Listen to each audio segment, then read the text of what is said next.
ژن هەمیشە سەرەتا و دەستپێک. من لە بیرمە یەکەم ژیلوە، من لە یادمە یەکەم سروە، لەبەر چاومە یەکەم دەرکە هەر هیژن بوو. من لە بیرمە یەکەم پەنا، من لە یادمە یەکەم سەدا، لەبەر چاومە یەکەم خەندە هەر هیژن بوو. من لە بیرمە یەکەم گریان، من لە یادمە یەکەم هەوڵدان، لەبەر چاومە یەکەم هەڵسانەوەی دوای نوجدان هەر هیژن بوو.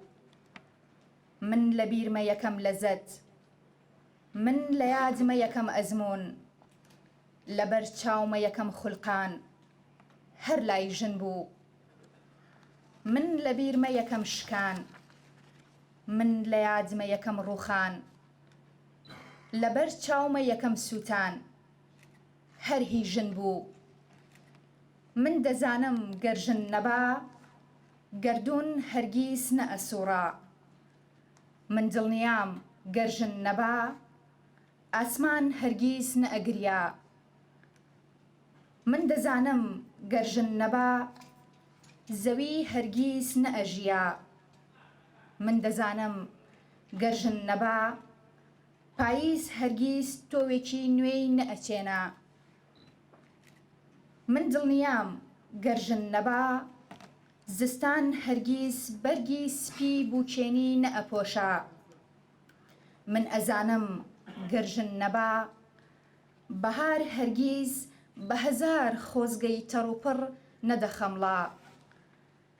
من دڵنیام گەر ژن نەبا هاوین هەرگیز لەناو سینەی گەرمیدا ئەم گشت میوانەی لەزەتی نەدەڕەسا.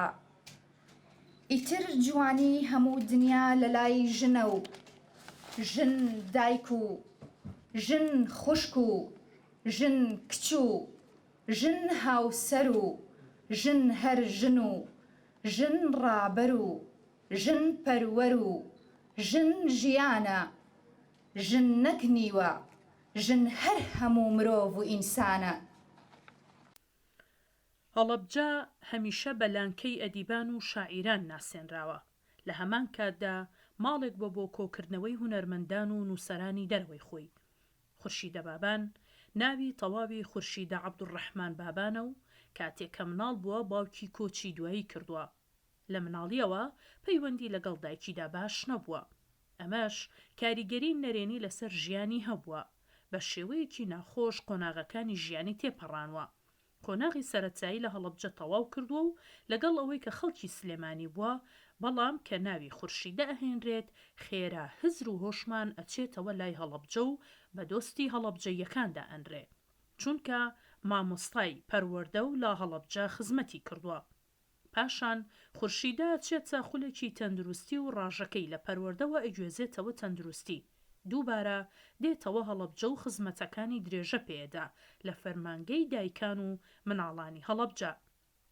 لە هەمبەر بەرپرسیارەتی و دڵسۆزی بۆ خورشیدە لە کەشێکی پاییزیدا و بۆ ڕێزگرتن لەو ژنان و سەر و شاعیر و ڕەنج کێشەی بابان لە هەڵەبجە و بەڕێوەبەرایەتی گشتی ڕۆشنبیری هونەری هەڵەبجە و ڕێکخراوی دۆستانی هەڵەبجە لە ژێرناوی خورشیدە بابان و ڕووناکیەک لە تاریکیدا دیدارێکیان بۆ ساز کرد.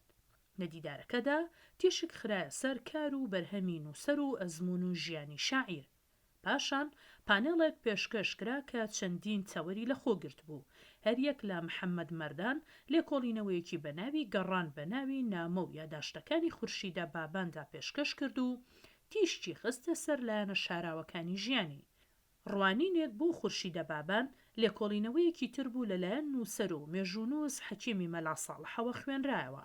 پاشان لەلایەن ئامادەبوانەوە گفتوگۆی زیاتر لەسەر ئەزمون و ژیانی ئەو ژنە خەباتگێڕ و نووسەرەکرا.